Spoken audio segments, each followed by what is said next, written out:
My name is Christopher cWadz. I play Call of Duty and I'm an AR.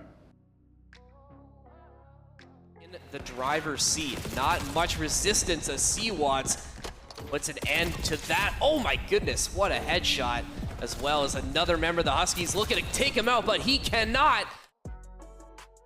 So the way I got into cWadz is actually, it's really on my friend Steele. Steele really played a big part of it. So we went to an event, I met him in middle school, and we ended up going to a MLG Anaheim, and it was the year of World War II, so whenever that was, and he was like, yo, I'm gonna be, we weren't really the closest of friends, but he was like, yo, I'm gonna be going to the event as well.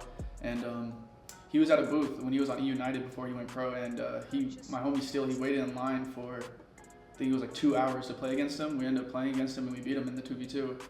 And then my dad was really into competitive Call of Duty, so then he was like, that Christmas is when I got my PlayStation, my SCUF, my monitor, and he said, here, go see what you can do in COD. I would say it was, I wouldn't say like a struggled through childhood, but like it was definitely a little rough childhood. So like with my dad playing baseball, obviously like he was traveling and it was hard for me to like see him while he's like obviously across the world playing baseball. So there was a point in time where I eventually needed more support, and he gave up what he had to do and came and supported me. So like he takes like a lot of pride in pride in me, I guess you could say, right?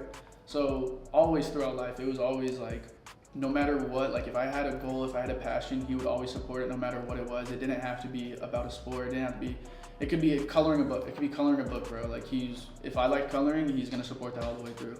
Like I can't remember a time when my dad told me like, know something about my passion. Like if it was something you could tell I was passionate about, he always like made sure it happened.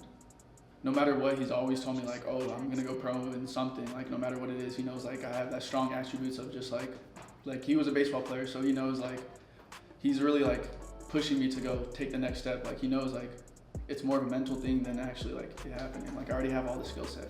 But I would say, yeah, he's definitely like the #1 supporter. Like if I ever need a question, if I ever need anything, it's always like, yo dad, what's up?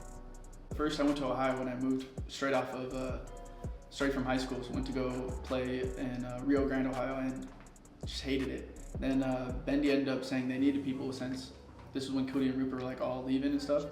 And he said if I could just wait 1 more year, he could probably work something out. So I waited that year and now I'm here. The main reason why is just the opportunities. I feel like here, like St. Clair, they really care about like their esports program. Like there's no other esports program that I would say like sets you up for like as much opportunity as St. Clair does. The next step is obviously like I have really big faith in one of us, like not even just myself, but Cody, Rupert, KB, one of us is going pro this year. So if none of us go pro this year, then obviously CCL. Like CCL is definitely a goal, but excluding college, it's definitely to making the pro league. I definitely think like within some time in 2026, like January, February, you're gonna see one of us in the league.